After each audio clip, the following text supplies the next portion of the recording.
Here we are. Good afternoon, everybody. I hope the food was good. Who agree about the food? Is okay. So I will report back to the catering that you have been satisfied about it.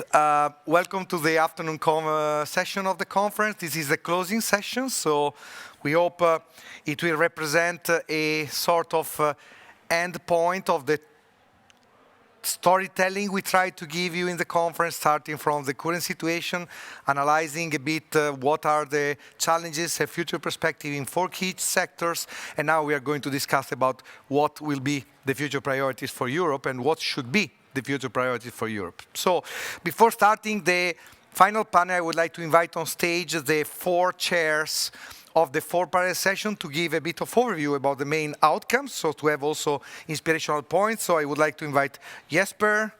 I suggest we stay just very dynamically in front because we have a handheld microphone that I'm going to pass to you. Eva. Yes. And Knut.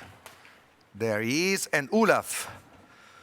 Olaf, here he is. Yeah. Okay. So while you're putting yourself on stage, we're going to have just 5 minutes per panel session to align you about the outcomes, and so to start introducing the next session. Yeah, sit. Okay. No. This proves how you handle the things as a moderator. So I start with you, Jesper. You are near to me, so it's easier. Yeah? Thank you very much. I represent the 3rd panel on well-being economy, and some of the main takeaways from that panel was that, first of all, we were very pleased that the SSH perspective was represented at an NTNU conference, and that the Faculty of Social and Educational Sciences were invited to provide a parallel session, because that enables even more bridge building between SSH, tech and economy in the future. And I'd like, first of all, to be a bad guest and actually ask for even more time for the SSH perspectives at the table, because I think we're part of the solution. And one takeaway from earlier today was that we agree on all the difficulties across subjects and across sectors, but I think often we go right to technological or policy solutions. I think we need more people-centered work supported by policy work. So think about how this top-down and bottom-up processes can work together, because often we go straight to the top instead of actually enabling the people at the bottom. And I think we can help as social sciences and humanities to do that. So even more focus on inter- and transdisciplinary funding is one way to do that. Of course, there are many others. And then one of the panelists, Frank Sieben-Thomas, he quoted the Vice President of the EU Commission, Timmermans, and said, "Transition must be just, or there will just be no transition." So I'd like to pick up on that just word and say that justice is not only in the results, it's also in the processes. And again, the social sciences, I think, can help providing that justice in processes as well as solutions. Another point was made by Caroline Costangs from EuroHealthNet. She talked about 5 principles of well-being economy: dignity, nature, purpose, fairness, and participation. And I think when she described all of them, it showed how all 4 parallel sessions was interconnected, and how we all should have been cloned into 4 people and participated in all 4, because all 4 provided solutions for each other. So that's her main point. So I suggest you take a look at her slides when they are offered later. Then just for 3 bullet points before moving on to other speakers. Sophie Howe from Wales, she said that common sense legislation is not that common.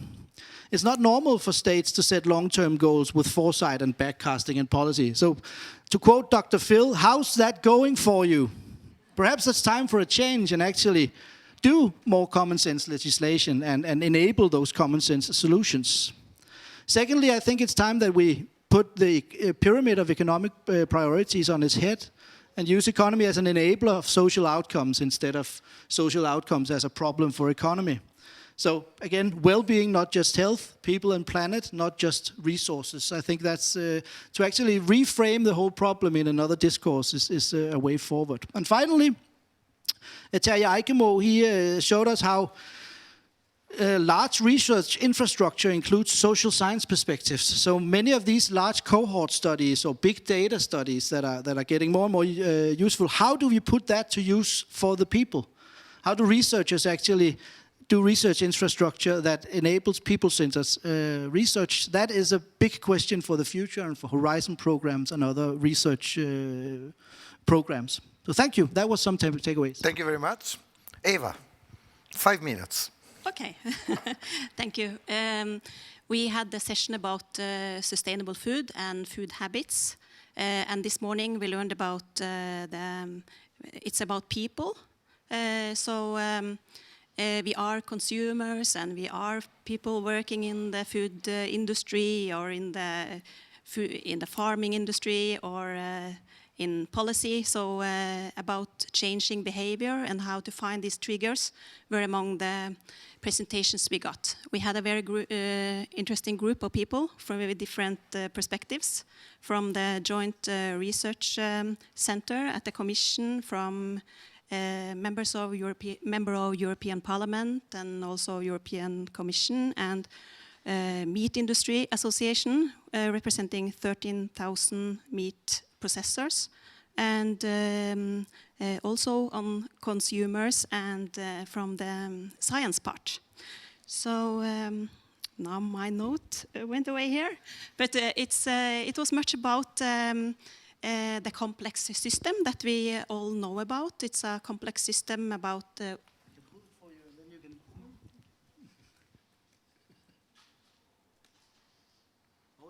collaboration among people. You see people in the center. That's. I hope I did. Oh yeah, it's probably 0 instead of 1. Yeah. Okay. It's not coming yet.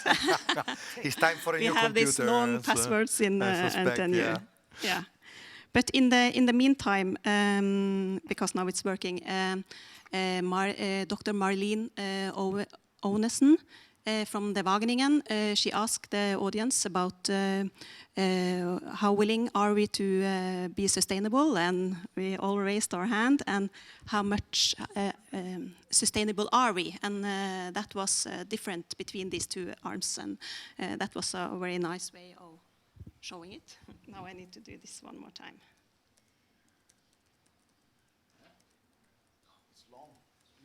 Yes, it's really long. But now everyone knows their password. Yes. But to the point, we need to change, and we need to change now. And we asked the question: are we on track? And we're not on track on this transition for sustainable food systems and the target. And one of the main things that came out of both the presentations and discussion was who have the responsibility, who has the main responsibility in this. The goals are very ambitious, and maybe they have to be, because we need to change now, so this is a dilemma. Ambitious goals is also difficult to reach. And we learned about the consumers, and the consumers are willing to change, but lack the system to do so. This can also be due to prices, availability of food, and responsibility in general. But we feel that we want to do something, but from the consumer's point of view, it's also the sustainability term is challenging. So it's an unclear term, and in short time it will be a sustainability labeling harmonized in Europe in the group. And food processors also want to change. We got some good examples, but need help to do so. And then 2 more points. I hope I have time to the last 2. We also learned about EU instruments, for example, the Code of Conduct. They are there, but not sufficiently implemented. And for example, we at NTNU, have also signed this Code of Conduct for responsible food businesses. It's for the businesses, but we found out that we wanted to sign it because we are working strategically on this area and with the education part. So we also talked a little bit about education, but the last point is we got many good examples of improvement of sustainable food systems, and it's a lot of good work going on, and cross different actors. and that's necessary. And I guess for many of the big challenges, we need to have different actors working together. One question that I didn't have time for in the panel was about methodology, and that's my personal opinion. We don't have good enough methodology to know where are we, how much have we improved, how can we use more methodology to co-create together and know where we are. So many good examples, and also from the science, where we see that from Professor Tom Gilbert, that we see that different sectors working together can also find solutions on many areas. So that's our session. Thank you. Raw materials. Knut. Raw materials, very important. Is Europe up for the task? That's a good question. We were taking a little bit by the different persons that gave keynote notes, and we started with Peter Handley from the EU Commission, luckily. And of course, an overall objective is to keep the relevant industries in Europe, and to do that, we need to stimulate R&D and research and innovation for that, and we need skills and competent people. And of course, the Raw Materials Act and the Net Zero Industry Act from the EU Commission will be important tools in that sense. And need for more junior minor companies in Norway, in Europe will also be important. Then we had Kurt Åsli from NTNU, and he talked about the role of universities and NTNU in this respect. And there is a critical need for skilled people, as has been mentioned by several also earlier today. And there's also higher education in this field. This is a field which is not very much, you have much of around Europe these days, I think, and it's not a hot topic. So, but there is an urgent need for more skilled people. NTNU is in a good position, providing all subjects on the primary side, from exploration to mineral processing. But of course, it's a challenge to recruit good students, and that to some respect that it's related to the kind of general attitude towards this industry, which is it's not looking quite good. So I think we agree that we need to educate the society and make this topic more attractive, and to sell the argument that this is we're really doing something important and good for the society. So knowledge for a better world also in this field, and that's important to educate both us and others. So education and research is important.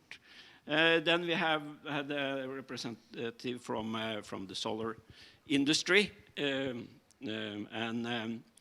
he had talked. Well, of course, this industry involves a lot of critical materials, but I think the material supply is urgently critical in the sense in that area. First of all, the kind of technological level of this industry in Europe is quite high already. So they have managed to reduce the energy efficiency in the production phase, and also reducing the amount of materials needed for these things. So through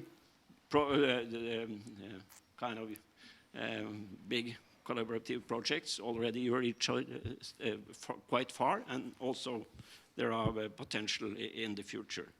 But of course, recycling is an overall challenge for a more circular solar industry.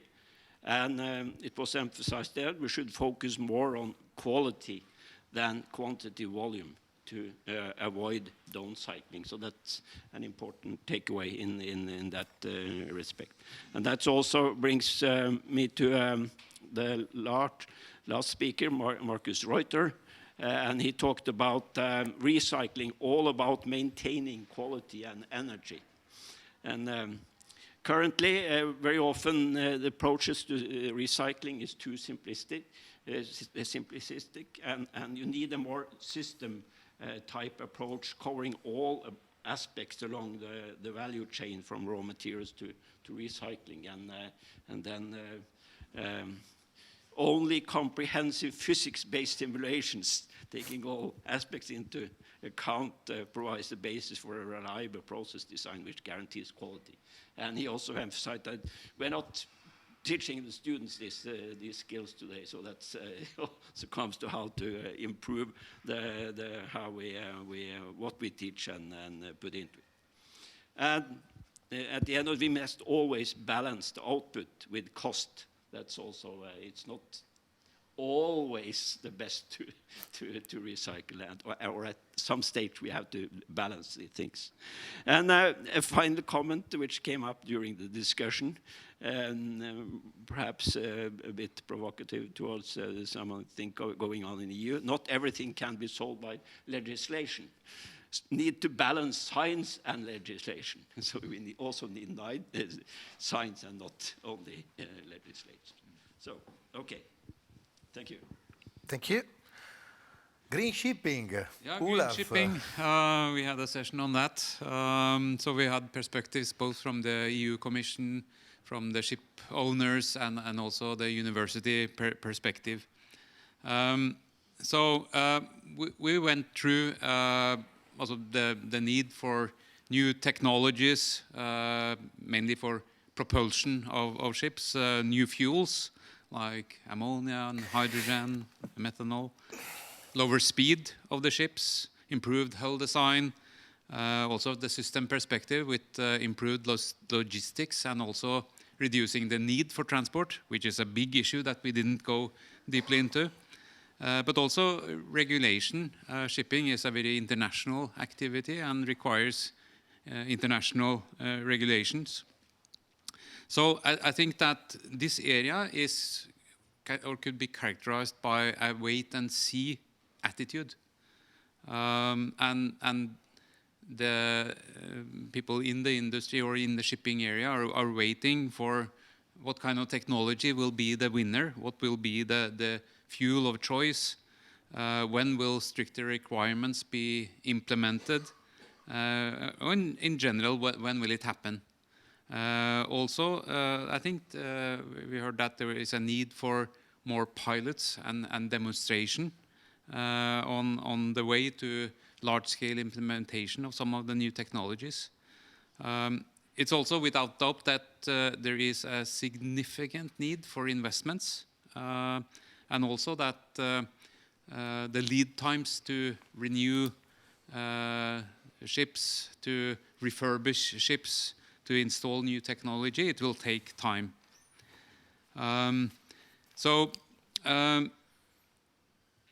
We have the discussion about the fuels like ammonia, hydrogen, methanols, biofuels.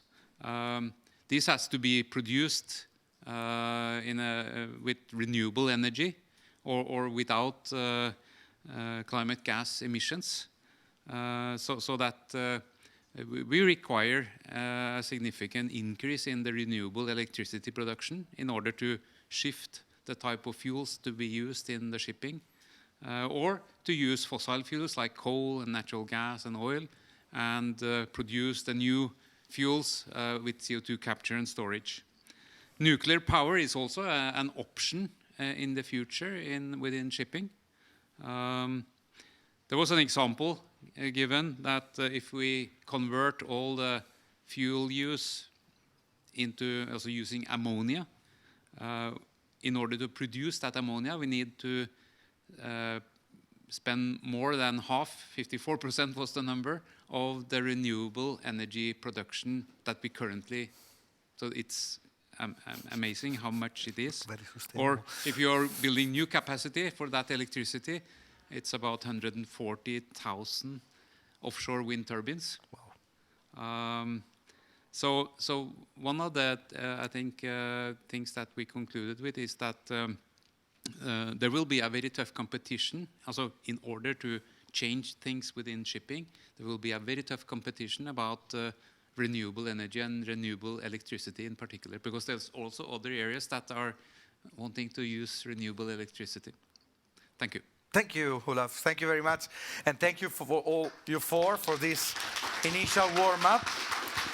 I would invite you to sit, and I would start, of course, the closing panel with this in mind, because, of course, we are going to touch upon some of the topics that I think have emerged.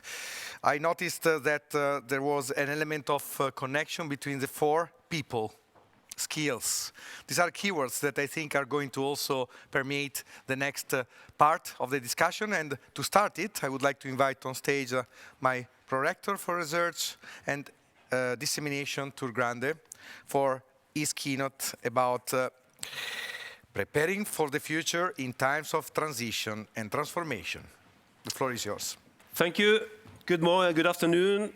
In a recent speech in Davos, the EEC President Ursula von der Leyen started with, the next decades will see the greatest industrial transformation of our times, maybe of any time. At the same time, recently US has launched the Inflation Reduction Act on energy policy and stimulating investments in the US on green products and creating possible base attraction for foreign investments and establishment of productive sites in the US territory. And as you heard earlier this morning, the EU Commission, or European Commission, launched the Green Deal Industrial Act as a counteract to the IRA. There is several interesting elements in the plan we heard this morning, and one of them is skills. I will come back to that.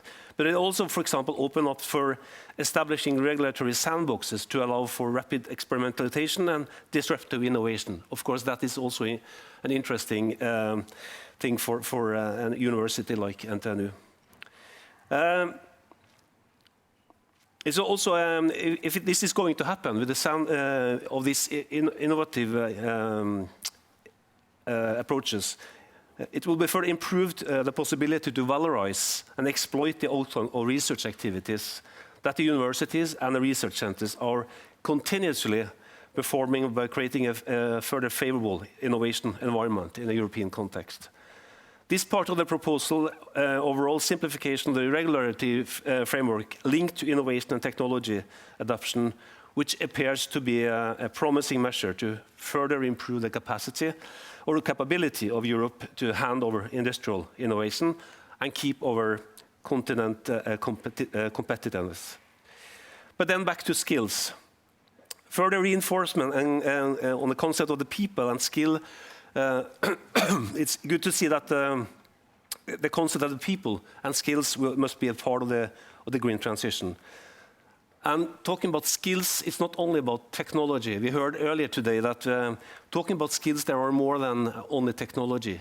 So, if you just remind about, for example, using the words you heard a minute ago, well-being economy, just transition, just the concept of just transition in this context, and also the importance of food and how we are dealing with food is also part of the skills needed for this for the twin transition in this context. But this is also a challenge for the universities in Europe with all the demand what we are going to deliver in the years to come. Respect to the skills and development of universities, of course, the European University Alliance is important, and as already I told you earlier this morning, we are working in that context in our alliance, which is ENHANCE. But let me go back to the Inflation Reduction Act. Of course, it's positive that we have concrete investments in the US, which is so important in a global context for a greening direction. But it's also giving the impression that US is basically going to invest in industrialization, maybe on existing technology, trying to gain or regain or improve their manufacturing capability, and increasing the competitiveness also with Europe on sectors like the one on as we have heard earlier, on batteries, for example, electric wheels, and to mention a few. So I think it's important also to try to encourage Europe to not following exactly the same path as the US has through the IRA. I think our battle should be played not only on the existing technologies, but also on other fields, opening up for new knowledge generation and emerging technologies. In our view is that research and innovation based on the research is a solution for Europe to remain competitive at the global level and provide our industrial systems the continuous capability to produce novel and more competitive products or adapt to innovative, last generation efficient industrial processes. But we are now entering the long-term debates shaping the next framework program. And it's time also to reflect on future priorities and instruments that will be adapted in the next programming period. And of course, also from a university like NTNU, it is quite trivial that the first thing we will ask is to increase the overall budget. That is the first thing to address, of course.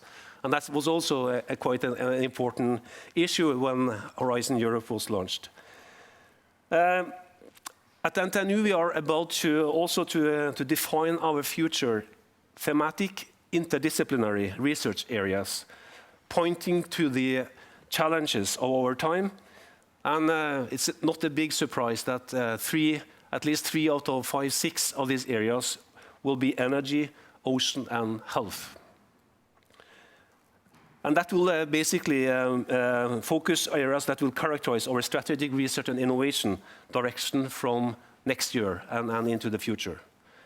If you now look at what we have been talking about today, we have many keywords in that context, from batteries, including new materials, which is quite close to my own field, by the way, as a scientist, hydrogen, CCS, it's offshore wind, it's green maritime transport.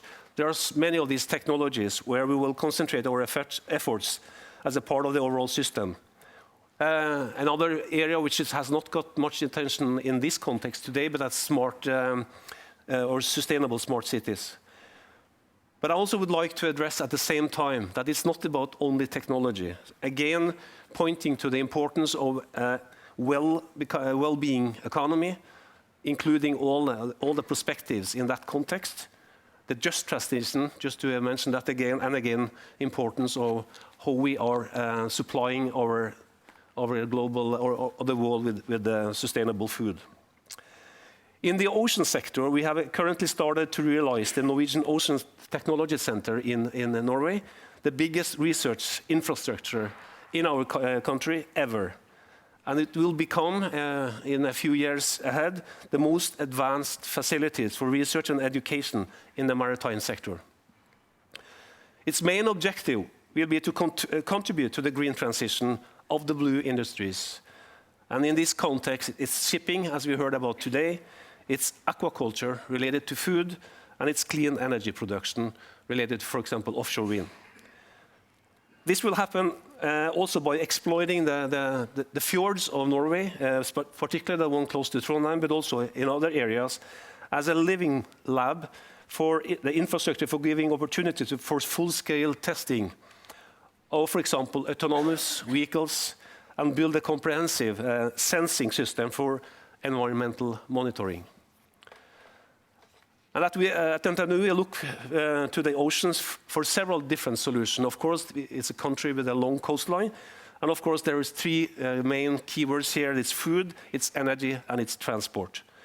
But at the same time, we also must minimize our footprint, which is also related to what we heard earlier today. We have recently launched the EOREA, European Ocean Research and Education Alliance, in co-coordination with Aix-Marseille University.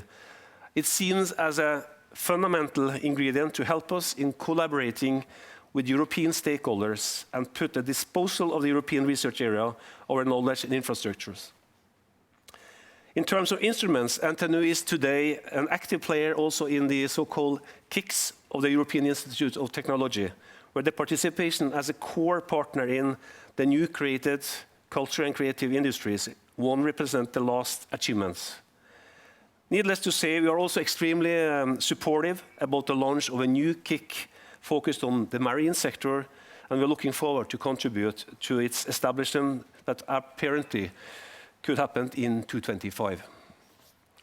Finally, NTNU is also looking with attention to the establishment of new strategic partnership in the European context, and the one we are particularly focusing on is the new partnership on brain health, polar research, climate actions, and also on materials, and also to some degree to the new initiative on excellence initiative. But in particular, NTNU sees with favor that the possibility to strengthen the research and innovation component of European universities through the creation of partnership co-funded by Horizon Europe and member and associate countries in 2025, enabling a better synergies across education, research, and innovation in European higher education and university networks. I will also take the opportunity to acknowledge the initiative of the COARA, the Coalition for Advancing Research Assessment. NTNU signed the agreement in November last year, and we are looking forward to transformative work that the signatories need to do in our respective institutions. This development is highly appreciated as a joint effort, and I'm optimistic to the fact that we together will enhance and improve the way research is assessed and secure, which is really important in this context, career path for young scientists. And it will also support gender balance and diversity. And in diversity, it's not only a means with the individual person, but also actually diversity in career path. So this is one of the key to sustain and enhance trust in research. Another key to enhance and enforce the societal and citizens' trust in research is the open science movement, which we also appreciate and support. And the open science movement is a strong drive forcing transformation, the research practices and research culture, with sharing of research data as, for example, one new normal. However, sharing data across European borders is also a challenge, and the European Open Science Cloud is a community for securing and sharing of research resources. And this is a game-changing initiative towards this end. And NTNU has applied to join the EOSC association this year. This also demonstrates interlinks across European institutions. Such collaboration and links are highly called for the current European landscape, which today's conference and the sessions we have heard about earlier, and the speakers obviously and convincingly have demonstrated. That concludes my keynote. I'm looking forward to the panel debate. Thank you very much for this inspiring word, extra food for thoughts. And before starting the panel debate, I would like to invite our final keynote, but of course the one that probably everyone is looking for, because somehow we would like to have a peek into the future. And you know that the Commission has this foresight exercise that they run every year to try to understand where we are going to be and where we are going to point our efforts and investments. So it's my pleasure to welcome on stage Dimitri Lorenzani from the Cabinet of Vice President Šefčovič, which is the Vice President for Interinstitutional Relations and Foresight. And Dimitri is going to present us about, he will make a presentation about strategic foresight as a policy-making compass amidst the transition of the new geopolitics, and also probably give us some initial hints about the next one. Let's see. The floor is yours. Thanks, Massimo. Thank you for the invitation. Thank you, the Prorector. It's a pleasure to be here this afternoon to attend this closing section of the NTNU European Conference with an interesting and complex title, so The Future Guiding the Present. This is the core idea behind strategic foresight, and this is the reason why I'm here as member of the Cabinet of the Vice President of the European Commission in charge, inter alia, because the portfolio is very big, of strategic foresight. I would like to use these 10 minutes to discuss a little bit about what strategic foresight is and how it is useful to understand maybe where we are going, which is also the title of this closing session. Despite all formal definitions that you can find in the literature, I like to describe strategic foresight as the use approach to agile policymaking and as a political storytelling tool that can and should inform policymaking today. And the more it does, the more it allows it to be adaptive, to be inclusive, to be sustainable, to use some of the keywords that were introduced by the panelists. This forward-looking and agile governance tool is a must for governments in today's times of radical and intensifying uncertainty. Experts refer to the so-called new geopolitics, which refers to the change in the international order and in the prevailing instruments of power. There are two key words of the Collins Dictionary, permacrisis and polycrisis. This is the world of today in which literally anything can be weaponized, from food to energy to critical raw materials to information, as we are actually witnessing all too much on a daily basis. Scientific foresight has existed in the Commission for a very long time as an evidence-based support to impact assessments, and here the research community has an important role. But the goal of this Commission and of President von der Leyen has been to move from scientific foresight to what we call strategic foresight, which means capturing the attention of policymakers, of decision makers, by looking over the horizon in order to influence the Commission's and the EU's priority setting and the work program, so what we concretely do today. This takes place, so it seems very abstract, this takes place concretely through two main work strands, which keep me very busy, both underpinned by the scientific work of the Commission's Joint Research Center. The first one is a more short-term analysis, which we call horizon scanning exercise. It involves experts, researchers from all the EU institutions in what we call ESPAS, our interinstitutional foresight network. They meet on a monthly basis in sense-making sessions in order to identify new trends over the horizon. And this allows Vice President to inform in a timely manner his fellow members of college of what has a possibility, a likelihood of becoming the next big thing, the next big crisis, so that policymaking can take this into account. And second, what Massimo kindly highlighted, the strategic foresight reports. This is a more annual communication, public collegial work that we issue, the college issues every summer, which focuses on long-term megatrends and strategic pillars of relevance for Europe, indeed, in order to influence the Commission work program that goes out normally around September, October, as you know. Allow me to give you a little bit a quick recap of how this strategic foresight thinking in the communications has shaped a little bit the political discourse of the institutions and of the Commission specifically over the years. In 2020, remember when the Commission took office, its two main strategic pillars, actually it was December 19, were the green and the digital transition. Then COVID crisis arrived. We realized, for instance, that 73% of the protective equipment was not manufactured in Europe. And our first strategic foresight report in summer 2020 focused on resilience as a new policy-making compass.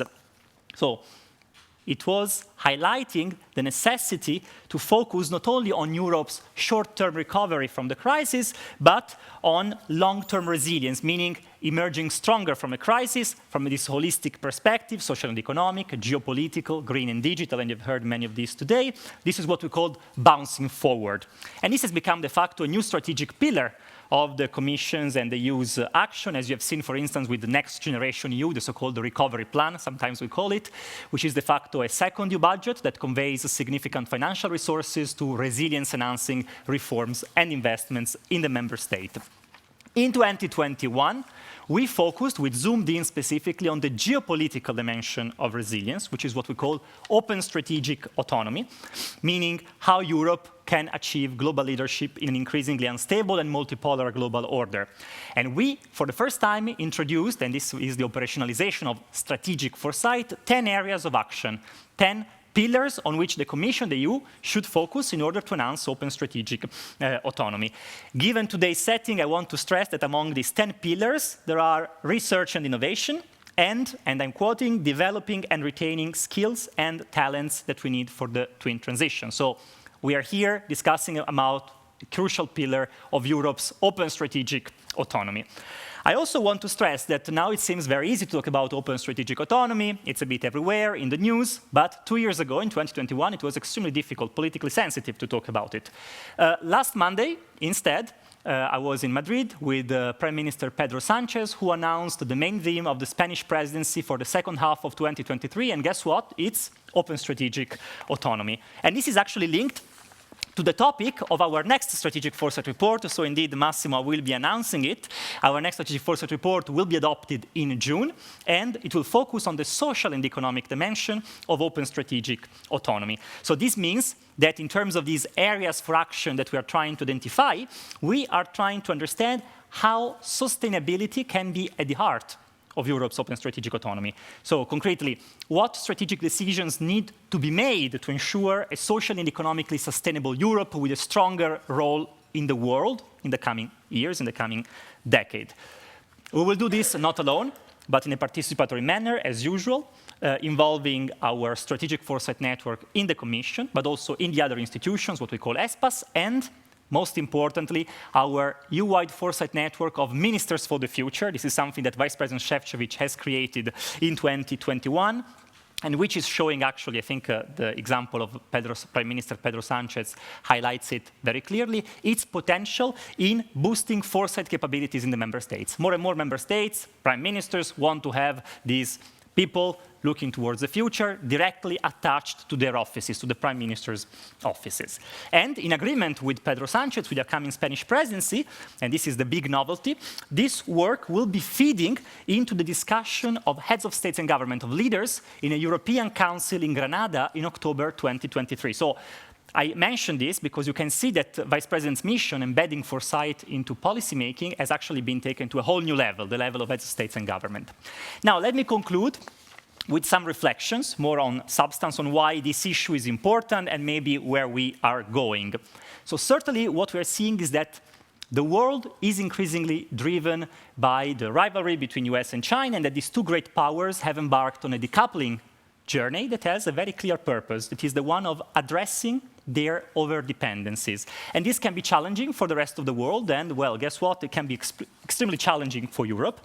And Prorector has mentioned a very good example these days, which is the US Inflation Reduction Act, which, as it stands, it is said to have a negative impact on our clean tech industry.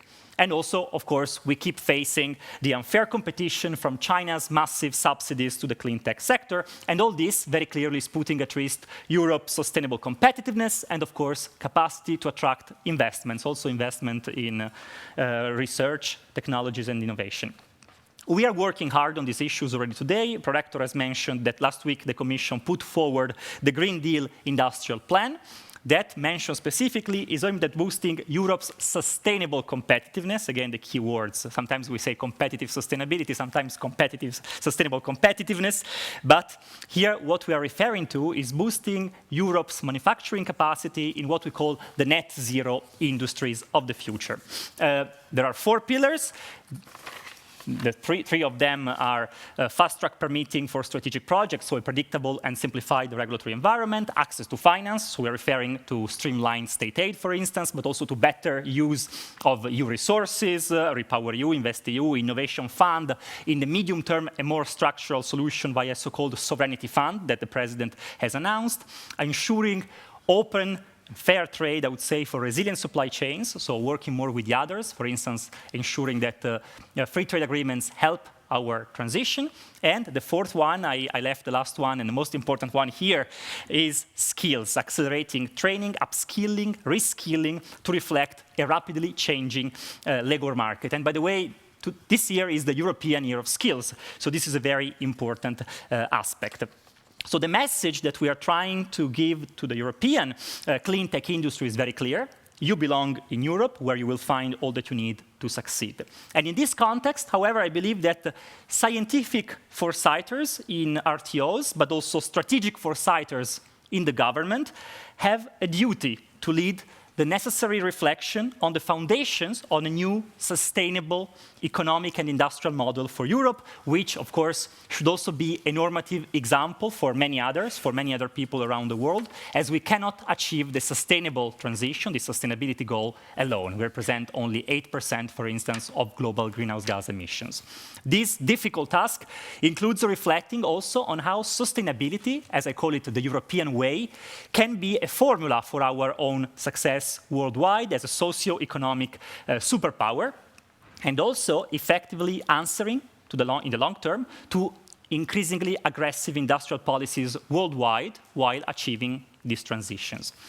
And to conclude, I think that Europe and our educational institutions especially should be leading the way, rather than being followers, precisely on the new skills that the world would need by 2030, adapting to an increasingly dynamic work environment, to the technological progress, contributing to innovation, sustainable growth, and intergenerational fairness. And I think there are very good examples. The Prorector already mentioned the solar industry. It will need 1 million skilled workers by 2030. The battery industry will need 800,000 skilled workers by 2025. So I think that as foresighters, we should provide a relevant contribution to build the kind of future that also in the educational area, in the skills area, we need and we want for our societies, for our labor markets. So I think, in conclusion, let me reiterate, current geopolitical events have served as a catalyst, as a wake-up call to foster Europe's open strategic autonomy, and working together and reflecting together also by looking over the horizon together, we can ensure that regardless of whether or not Fukuyama's prophecy about the supposed end of history comes true or not, the future will be more European or as European as possible. Thank you.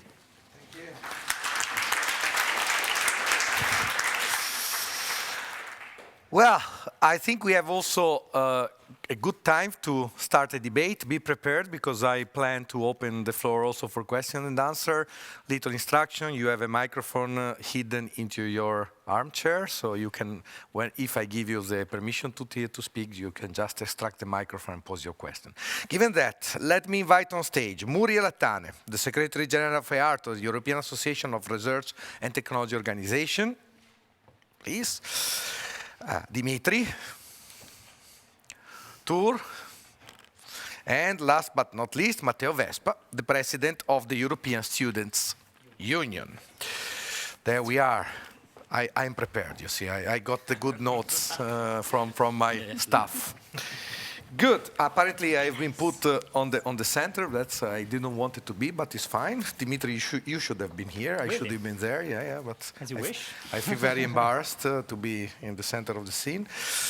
Anyway, I would like to start with someone that haven't opened with the keynote, but I suspect has a lot of things to say, because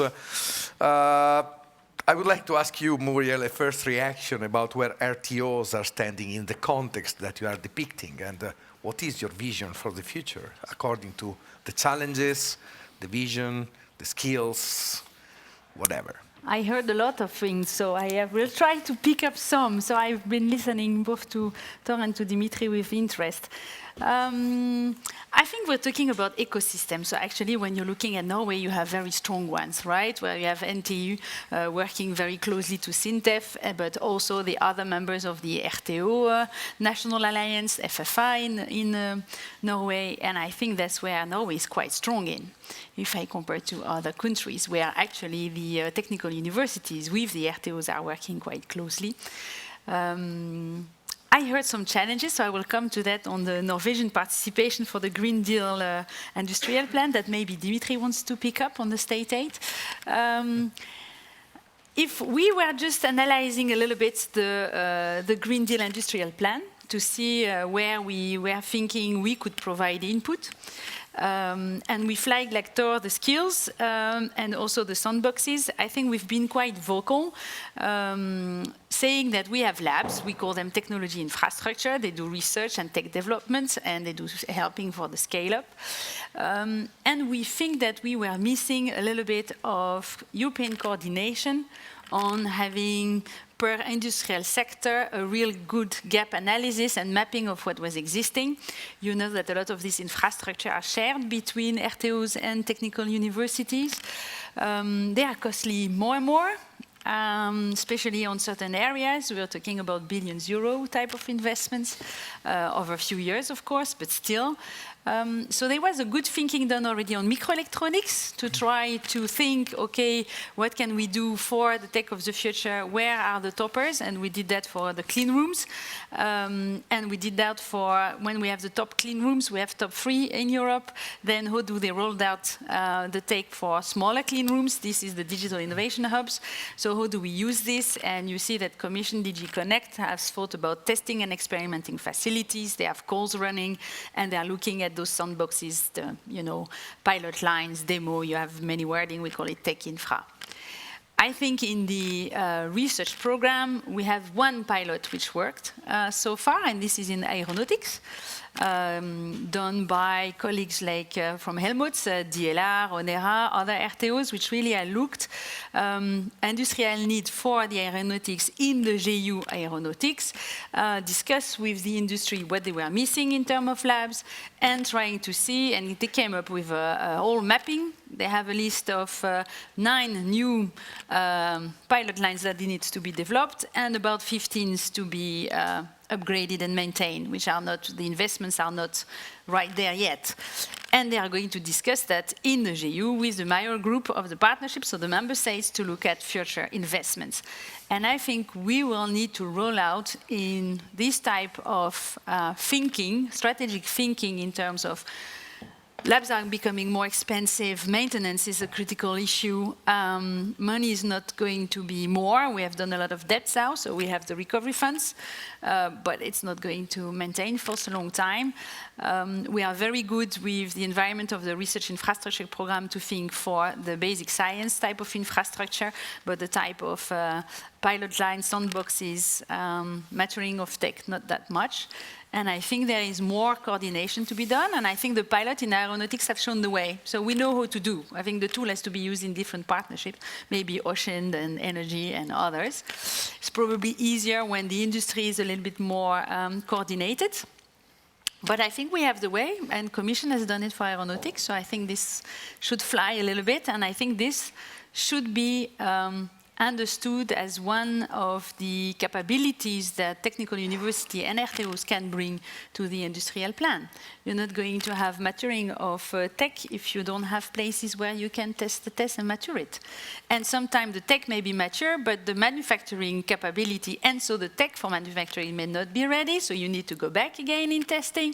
And here I think you need to have a holistic approach for the industry, and I think we have been using to do that on our own technical university with RTOs, and maybe it's time to think a little bit more European, because I think the money is not there for all what we need. So that's one of the link, I would say, to the Green Deal industrial plan. I think on skills, there's definitely a lot to be done. What I see my members doing with technical universities is that it's linked to where do you get the new labs. You had discussion, for example, in quantum. I know for my president in VTT, they got the new quantum computer, and then they're like, oh shit, we need the skills PhD students coming in. The university, okay, so let's do a new master on quantum at the university. So maybe in a couple of years we can get some PhD students, and then we will need skills, and then the industry will take our guys because they have learned how to do the tool. So then we will need to rehire in our RTO more scientists that probably will have to be trained in the university. So let's try to think the skills, for the future on quantum.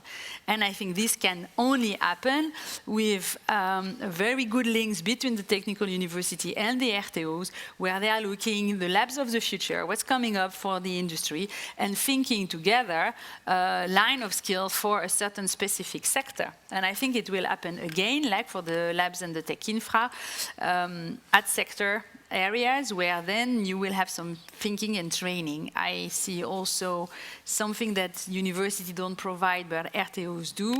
It's the direct training of industry on site. So I think we do that together when they come to our labs, but what we see is that more and more of my members are actually selling certification qualification. I give you an example.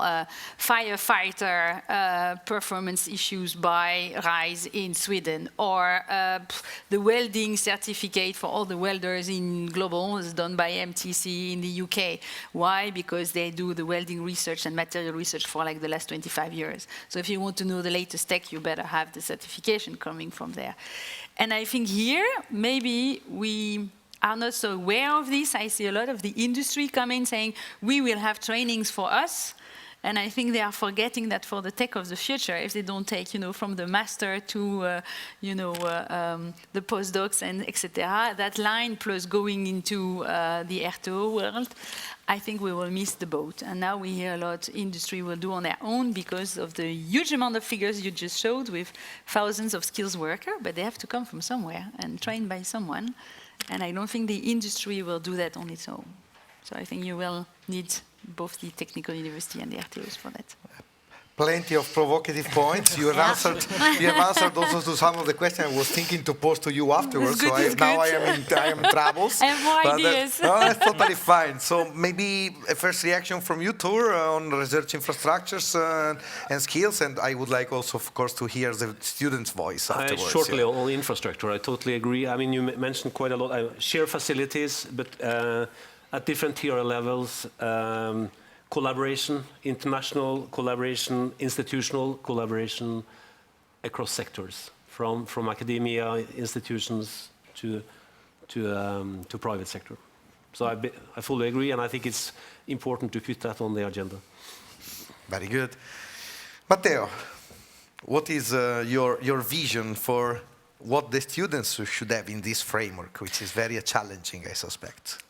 It is, but it is also in general because we should not narrow down the perspective of the current and future students. But when we are talking about the sectors or the industry that are going to be disrupted by the technological changes, we're actually talking about workers in their 30s, 40s, and 50s. So the first element, and also when we say that the transition the green transition need to be just, otherwise there won't be.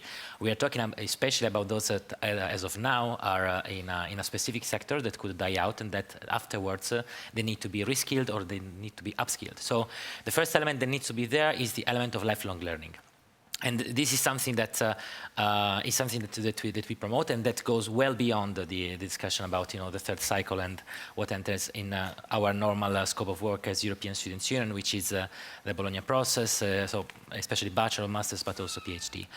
But why is it important? Because many of the discussions that have been happening here should first of all be linked to that. So be linked on how we manage to reskill the current workers, but also how we manage to have a public approach to that. As it was indicated, not only the private organizations, and also we can think about Google now, etc., developing their own let's say learning systems. And what we think is that there needs to be first of all a strong public approach on that. So when we were discussing on the European level about micro credentials, individual learning accounts, etc., it's important because especially for this kind of training, they will be necessary in order to have to reskill the workers, but also in order to have the guarantee that they are of quality, and also in order to create that interchange between the academic sector and the university and that world of work. But at the same time, we also need to recognize some elements. The first one is that when we talk about skills, we're talking about the European Euro skills, we need to have a foresight approach. And sometimes it is something that when we have the discussion about employability, it seems to us that we're missing. Let's give an example. When we have master's degrees that are developed only in order to train the future workers of a specific industry in a specific territory, is that a foresight approach? This is what was the industrial model, for instance, in the mining companies, in the mining sectors. We can take the Charleroi, for instance, we can take the Piedmont in Italy and many others. And when the mining sector started actually to fall off, then the whole economic tissue of that territory started to fall off. So what is important is that when we are discussing about upskilling and reskilling, for sure, we are talking also about the very need of the labor market. The lifelong learning approach is going to help us in that, because it helps basically to reset as much as possible the current workforce. But when we are talking about the basic and university, as of now, higher education is still basic education, as we see, if you have a lifelong learning approach. We need to have a transversal skill approach. Without going to the discussion about the importance of critical thinking for democratic societies, which is in any case one of the bulk of the European way of life, and what distinguishes us, for instance, from China, the element of critical thinking, the element of adaptability, of being able to use the competence and the knowledge that one has acquired in higher education in different fields, is it going to be the asset that will, first of all, make us resilient, but secondly, that will also make us different from what the artificial intelligence will be able to do. So when we discuss about this, and when we discuss about the foresight, the centrality of the human aspect of education needs to be there.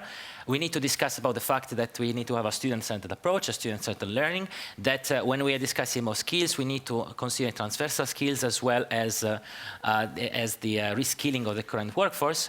But then we need to always take the centrality of the public sector and of the academia, because the element of putting the students in contact with the research, which is actually also the traditional foundation, if we want also the Humboldtian model of university that has been declined differently between, say, traditional universities and University of Applied Sciences, depending on the degree of application of that research, is actually at the core of the higher education. But the student and learner still need to be the center. If we allow the private interest to be the one that actually dictates what is going to be learned, then again we are having a short-sighted approach that is going to actually have damage more than thrive, not only the higher education, but in the long term also our district economies. Tur, I think there is another challenge for you here. Somehow the academic freedom versus the market needs, the way to design programs, the way to foresight programs that are sustainable in time. Start with the positive. That skills are needed, that's really good. I mean, that's a good starting point. But at the same time, this is really putting pressure and very, very high expectations to the institutions who are actually going to educate all these people. And there is a lot of people that the world needs. So that the fight for the talents today is harder than ever. And we also need to think in that term. So I think I'll go back to what Ena Wote said earlier today about one size doesn't fit all, meaning that there has, because of this pressure, it's actually quite a challenge for the institution, for the educational institution, where the future is going. And I think thinking about profiling also on the institutional level, at the faculty members level, meaning the scientists and those who educate, and also on the student level, the skill set you need today is different from what you did in the past. But I also would like to address a fourth dilemma in this, and that's the time scale of our institutions, in order to also have the capacity and the competence necessarily not only for the years coming to 2030 and 2050. We have to also have research with the perspective of the problems appearing in the next century. And I'm afraid that some of this pressure are actually only addressing, let's say, challenges and problems are quite short time scale, on a short time scale. So you basically are not building also the capacity to have the universities we also need in 50 years. So time scale in the problems we are working, because to give a good education, you also have to have research which has those perspectives, not only the short time perspectives. And I think this is a provocation for you, Dimitri. So yes. What is the scale of your perspective? Are you planning to expand it in the foresight exercise? Indeed, I'll pick up on a couple of points. So let's start from what Mattia said on the need of foresight in skills. I mean, this is very much the case. This is also why for this European Year of Skills we are focusing on the social and economic dimension of open strategic autonomy, and we will have a specific part on labor market and skills, because we're also discussing, for instance, with our agencies and joint undertakings, CEDEFOP has very interesting projections towards 2050, so also to reply to the prorector, so we need to take a forward-looking approach.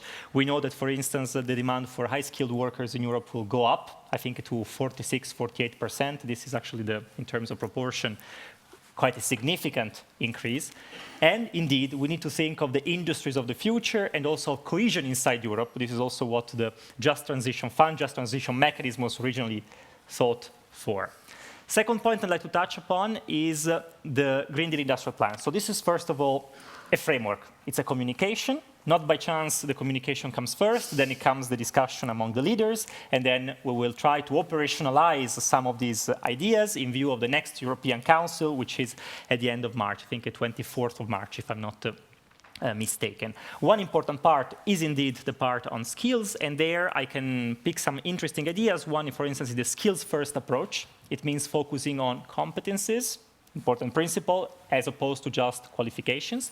Second, very concrete, the cooperation, I would say, between research institutions, university, and businesses, and we work a lot with businesses, via the so-called net zero industry academies that will be inspired, for instance, by the Battery Academy that Vice President Šefčovič created in the context of the European Battery Alliance launched in 2017. I think this is a very good example. We support a lot this kind of cooperation that was also mentioned between RTOs, university, and businesses. I think the KICs, for instance, are a very good example, knowledge innovation communities. This is actually the basis for this kind of adaptation that can take place, and it's very good, actually, that this happens in a foresight context. So we work a lot, for instance, with EIT Energy, to give an example, in the context of the European Battery Alliance. So an example also for all industrial alliances that have followed. In the context of the battery academies, we are working very closely with some member states that have signed memoranda of understanding with us in order to train workers, and this is also the idea of specialized training, for instance, in battery storage capacities. And this is actually try to match this long-term profile that we see for a very specific industry like the battery industry. So I already indicated there is this skill gap of 800,000 skilled workers by 2025. We are trying to bridge part of this skills gap. But that, of course, is not the end of the story, and indeed, money will be a crucial issue. Again, I want to say that I believe the firepower somehow is there. If we look at the numbers of the money available in Europe, I mean, sometimes we say, you know, the US Inflation Reduction Act is truly coming with important subsidies to the industry, and not only, but if we look at the numbers in Europe, there is money available in Europe via the Recovery and Resilience Facility, so the RRPs that you mentioned. I think there is now 250 billion euros available through REPowerEU. There is InvestEU that can mobilize up to, I think, 370 billion euros of private investment. Then there is the whole part of the firepower that we can mobilize through other instruments, of course, but just want to say, sometimes the money is available, but it's just very difficult to use. For instance, we discussed in the past with some startups, young startupists that wanted funds and money to scale up, for instance, in Europe, and this is very difficult. For instance, we see that many innovative projects are funded at the demonstration phase, but then the scale up is very complicated, and maybe it happens somewhere else. So I think there is also a collective responsibility, for instance, for us to make better available, clearer, easier to access the money available, have a more strategic and long-term approach, including to one of the pillars of open strategic autonomy, so research and innovation. So this will remain crucial also if we want to achieve these long-term goals of climate neutrality. And actually, we can't solve all the problems with the Green Deal Industrial Plan because this focuses on this net zero industry, but the problem is quite complex and multifaceted, and I think we have to rely and capitalize on good examples that bring together these various communities, research and business, and I think the Battery Alliance is a very good one. Can I ask you a clarification? You mentioned the upcoming Net Zero Industry Academy, which is stemming from the good example of the Battery Academy that is linked to the Battery Alliance. To whom is going to be linked the Net Zero Industry Academy? Who is going to be responsible for it? I said, so the communication is still a framework. So we are going to define the details later. Sorry if I take out my lobbyist nature in this question, That's no, it's but I suspect everyone in the room was asking it's very good. I can tell you maybe what a very concrete case for the European Battery Academy that is quoted in the communication as a good example. For instance, I was in the enterprise industry in Spain that is run by by the Ministry of Industry. They are our counterpart, let's say, for the European Battery Academy example or application in Spain. They concretely refer to young professionals, normally with engineering skills, that are looking for specific occupations, for instance, with specific contracts with the occupational services, employment services in autonomous regions in Spain. They provide 2-3 months online and on-site trainings, for instance, in battery storage, and they take into account the perspective of demand of the battery industry in order to make sure that these skills, once acquired, are not just lost, because this is also a problem, that skills have an échéance, unfortunately, this is also a big issue, but they try to ensure also an employability later. So this is how it works. I don't know if this will be this is the model that is quoted in the communication. We'll see the details when the moment comes, and also what the leaders discuss today. And if I'm not wrong, there is also a Clean Tech Act coming soon, no? Yes, the Net Zero Industry Act is actually responding more to the first pillar, which is the one on regulatory simplification. This includes, for instance, streamlining permitting procedures inter alia.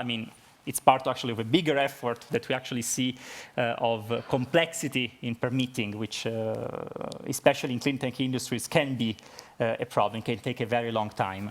It's part of a broader discussion. Not by chance the communication says that the Net Zero Industry Act will be complementary to 2 other important acts. One is the European Critical Raw Materials Act that is coming actually next month by March. Another one is actually the reform of the energy market design, so this is another story. But also for critical raw materials, we believe that permitting is a very crucial issue, and also the issue of sustainability. So here, skills, regulatory environment, and a multi-pronged strategy, meaning working with others, so diversify supply chains, working internally, so strengthening our domestic capacities in the medium term, and the long term, recycling and circular economy. So this is the kind of approach we are highlighting. Yeah, very good. Thank you very much. About sustainability, we have discussed, and I would like to challenge both Muriel and Tur on this. We have discussed today about the fact that we are more and more going to a greening industry, putting the burden of sustainable production to the clean performance that the companies have to have. And this is putting a lot of burdens in terms of economic pressure on our company in a competition that we have with countries which doesn't care at all about it. So there is a mismatch in potential competitiveness. How do you see the role of universities and RTOs in helping our company to sustain this effort? Because it's definitely a limitation to the competitiveness, if you want, or a sort of little blockage to it. Who wants to start? If I look at what my members are saying, for them it seems more as an opportunity. They see the shit coming for their own, because an RTO will have to be corporate sustainable. So I see my members doing a lot of impact analysis on their sustainability, looking at their own sustainability, but could they even become living lab for sustainability? So if they have a building their own, then could they be used as even a testing lab? Like you were saying, Thor, having a living lab in your area of Trondheim for full scale with boats and stuff, then I think would the RTO be the living lab in itself, or the labs we have with NTNU and SINTEF, for example, be one testing environment for sustainability? I think that if I look in research programs of RTOs, I think sustainability is there for a long time. So I think it's more how do you turn that into the product and what the regulation impact will be in certain products that maybe have not been taking that so much into account, and those guys will have definitely to ramp up their investments probably on RDI to be able to fit the regulation. I don't think they will flee the markets in Europe. Questions will be more about manufacturing and productions, what impact that has, especially with other countries making a lot of subsidies for that. So I think that's part of the Green Deal Industrial Act or plan, let's say, being proposed now. What I see is, for us, we are, at least as EARTO, we are discussing in my board next week actually to set up a new working group on critical raw material. We have a lot of alliances. I am an alliance. There's a lot of things happening, but we didn't pull our sector yet just on critical raw material. So I think we will look at this, and maybe then in that environment you will also see new discussion coming up with sustainability. And I think what you see is I will have also a new task force on corporate sustainability, so our own. We see also a lot of reporting and a lot of discussion on how to manage those new regulations. So we will have our own discussion on this and sharing of best practices. What I also see, and that's more my, you call yourself a lobbyist, sometimes I call myself a syndicalist. I'm a syndicate as EARTO. I see that other syndicates of industry are having such a huge and hard time to look at the sustainability regulation coming their way, that actually staff that were looking at RDI in those syndicates are not looking at RDI anymore. They're looking at legislation and on sustainability. So I'm not sure that all industries have yet made the link between sustainability and more research. At least in their European affairs, you see it's very much regulation-driven or anti. NTNU is a very sustainable university. Yeah. Huh? I'm not sure the right one to judge that, but I think this is actually something we at the university have done for long. I mean, it's not one answer to that question. First of all, it's about skills. We're talking about skills on a more broad perspective, not only the technical skills, but also to see how sustainability has several different dimensions from a climate point of view to a social or economical point of view. But of course, it's also important in order to be directly is collaboration between academia or the research institutes and the private and public sector. That's one thing, and I think that's been going on in the past. It will also go on in the future. But I also go back to my point about time scale of research.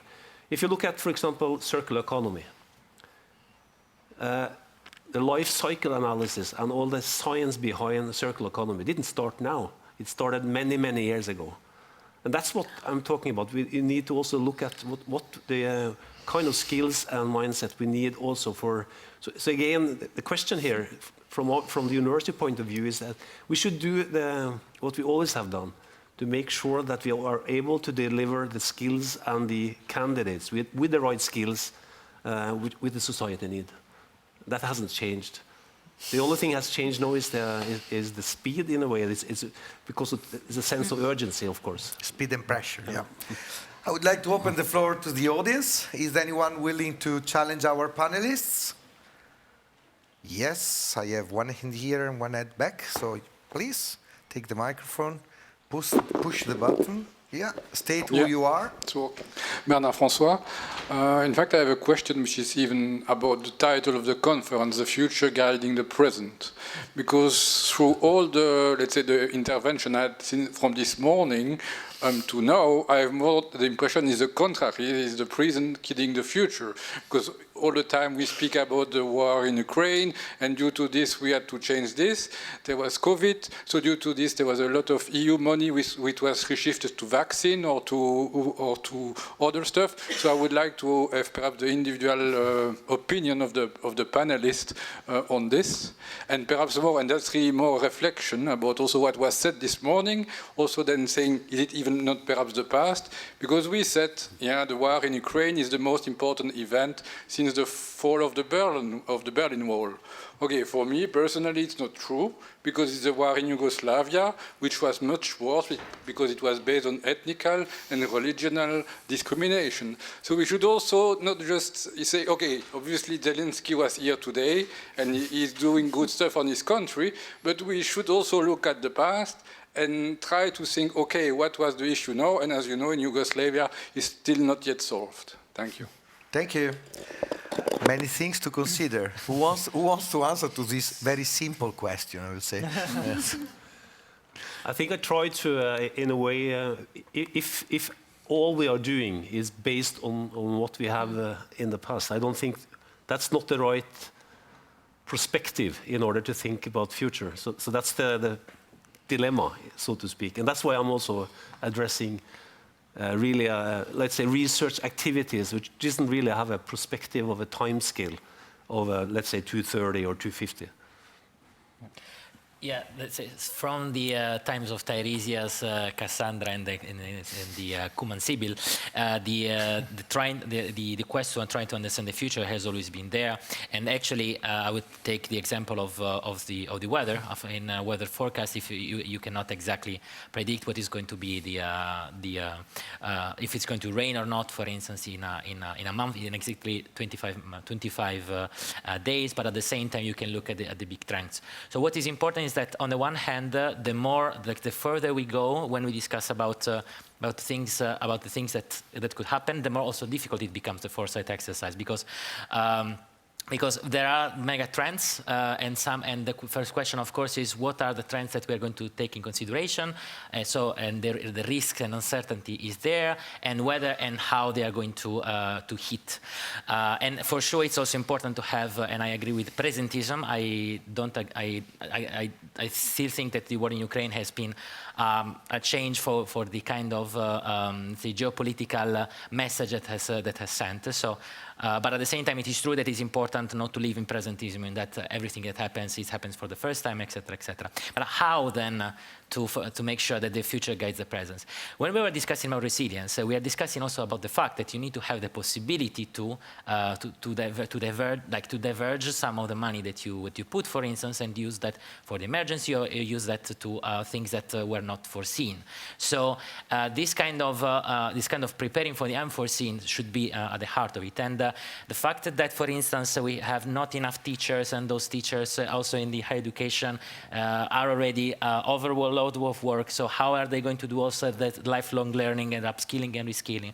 When we're talking about the precarity that in many postdoc researchers, early career researchers have up until 40 years of age, how are they going to be at the bulk of this resilience? When we are discussing about the cutting horizon or cutting Erasmus, or we are discussing about fiscal frameworks that could make difficult to actually invest or to have the possibility to use the money in order to for the emergencies, how are we doing a service to that kind of elements?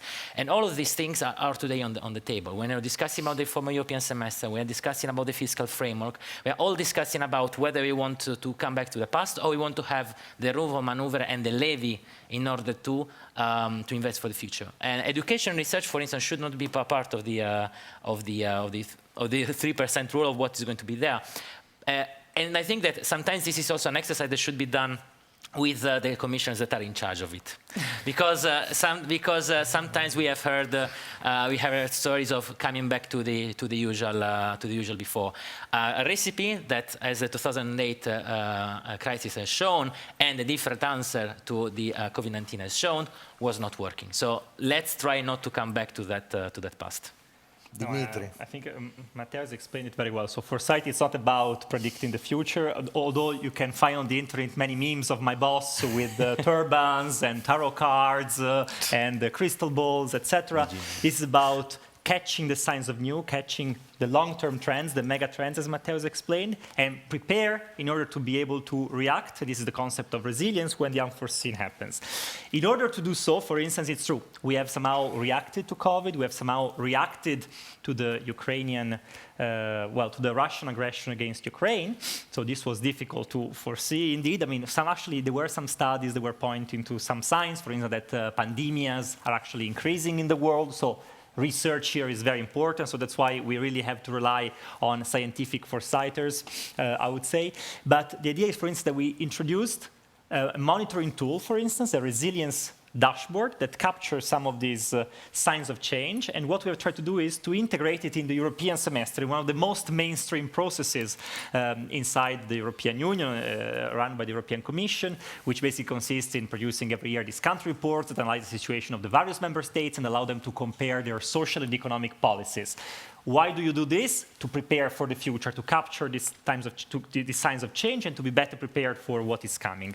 Very concrete example also about the Russian aggression against Ukraine. Is the future guiding the present or not? Well, I believe this is still the case, and it's actually one of the opening lines somehow of our 2022 Strategic Foresight report on the transitions. Because when the Commission started in 2019, we put ahead long-term goals like climate neutrality in 2050. We knew that something would happen that might change the trajectory, but we were very clear that, of course, we have to take into account what is happening, but our long-term goal, climate neutrality in 2050, remains there. So the difference is how do we get there? What is our path towards this? Are we accelerating? For instance, we need new technologies. We have to take into account that there has been an important shift, that our industry, de facto, has lived for many, many years under the illusion of a very cheap gas that now is over. And so maybe we have to change a little bit the way in which we consider and we regard our industrial policy, taking into account this change. And I think we have been able to react also because we were ready to do so. Thank you. Thank you. Shira. You don't have the microphone? Yeah, okay. Take it out, yeah? Yes? Is it good? it? Yeah. Okay. You can take it out, huh? You can extract it. You can extract it. Yeah, there you are. This is super, thank you. So I actually wanted to do a bridge between 2 points, and one is challenging also a bit the title by saying something which is not new, honestly. That in fact, in order to better understand the future, you should also look at the past. This summer, I read, a bit ashamed, for the first time, the memoirs of Adriano, and at a certain point I read, okay, that Adriano was very worried about the fact that Italy was not producing corn anymore, and it was totally depending on the Middle East for the corn for eating in Italy. And then I thought, oh my God, you have a global supply chain problem here because of a war condition in the second century, and we are thinking this is totally new, what we are witnessing today. Now, Peter Schwartz, in his book, The Art of the Long View, said exactly this. I mean, that in order to have a better understanding of the future, you need also a good knowledge of the history and the turning point in history. And here is where I would like to do the bridge that I liked very much, the presentation before of Professor Enna Woute. She said, we need different competencies and we cannot, every university, do everything. Perhaps we should consider the idea of having a more networked situation in order to bridge between also technological and social, as was mentioned before by the colleague who chaired one of the parallel sessions. Because the welcomeability of technological innovation is something that is not by the technological people themselves only also, but only to debate. And what Matteo said was really striking, because the problem was until yesterday we thought, okay, Facebook and Twitter is super great, and now they are firing 1,000 people. So we need to be careful that we are going to skill people in that direction, and then it will turn. So in this regard, the welcomeability, I think, is a very important point, and the social discussion around it and the different competences that we need, I think it's something that we need to consider, not that we will have the technical experts and then we will put as Persil some, an artist, but that we really work in a networked way, trying each one to invest more in the competences that they are more able to because of many reasons. Thank you. Thank you. Any reaction? Yes, Matteo, first of all, this is a good service for historians, and also the importance of, the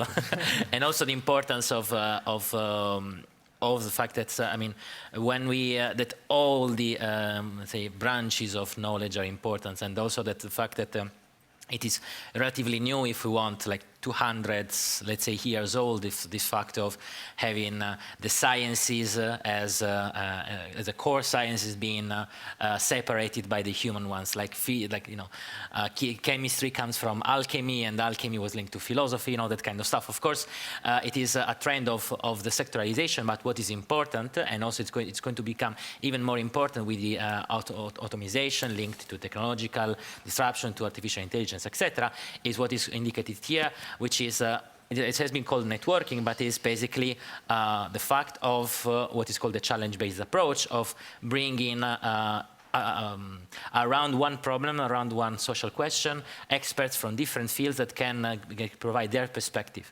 And the pandemic was an example. When we were discussing about the endemic, you needed to balance on the one hand the health approach, and the other one also on how to make it possible also to and acceptable for societies of the kind of restrictions of liberty that we need to have. But there's also elements, another important point, which is linked to resilience, which is the basic research. What, at least in Italy, we call the basic research. So the one that is not directly applied. And sometimes the elements of curiosity and the elements of doing research for the sake of knowledge is going to actually give their fruits 10, 20, even 100 years later. And when we are discussing now deep tech, etc., it is based, as far as I know, about pure research that was also 100 years old. So we need to have also that kind of reservoir, and that's also an element of this kind of foresight. Not to be focused only on what seemed the trends, but also leaving the space and also leaving the funds for the unexpected, for what seems not to be applicable now, but that doesn't mean that it is useless. Tur. I'm not sure if this is actually a response, but I forgot to say one thing when we talked about education here. And I think if you're going to, one thing we did not learn from the past is actually that the students today is not the students that we have to have in the past. Because now you also people have to be re-educated. That is a completely new concept if you think in terms of back in history. So lifetime learning, this is really a challenge for the university sector. How are we giving actually that possibility when suddenly you have to you get a new career in the middle age? I mean, and the twin transition is going to change actually, to put the workforce from one area over to another, and they have to have some skills on that path. So I think, yes, there is a lot of learning from the past, but not everything, so to speak. Muriel. Maybe not a reaction on that one, but reaction on foresight, because it's looking at, when you're foresighting, you're not just looking at the future.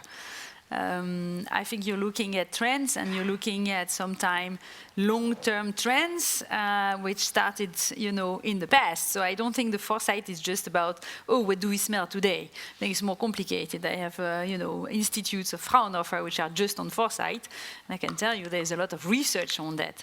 And actually, they are often behind the GRC report on foresight, giving some own input from RTO. So I think it's more complicated like this.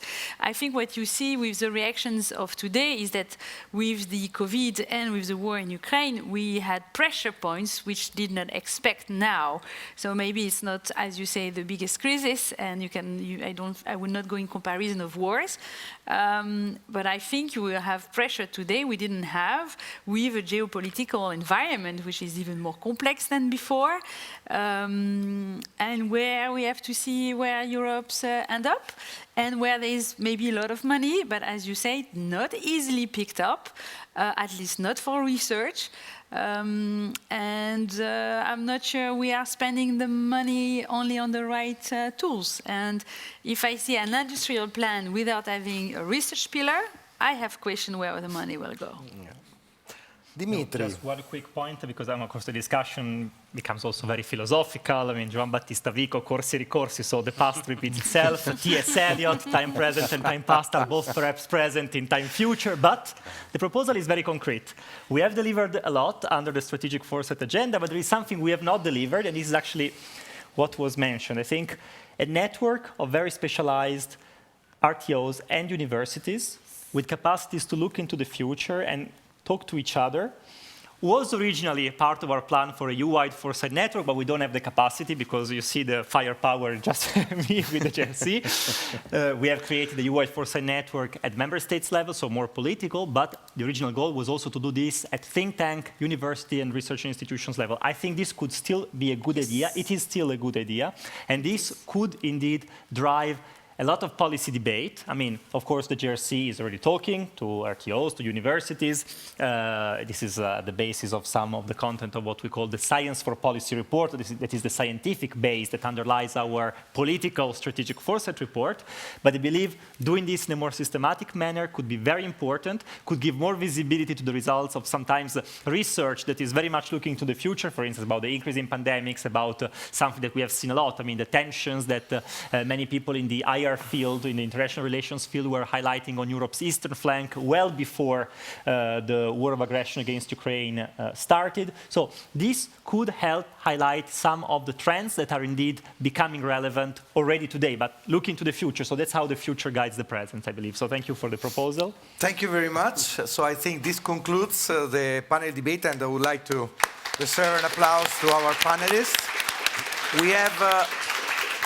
We have some gifts for you. Yeah. For you will arrive as promised. Thanks. So it's been a long day, and I would like to ask our prorector to conclude with his final remarks. First of all, thanks to all the participants and also for coming. But I would like to, when we approach the end, to specifically thank those who have actually made this to happen. And here in Paris, not in Paris, no, in Brussels, I would especially mention Kaja, Eline, and Dorothea, and Rebecca, who has been doing the job behind the scenes, so to speak, together with Massimo, and also the organizing committee, which are people working at our university. And I would mention Ottar, Eva, Astrid, Hilde, and Maria. Thank you very much for all your contributions.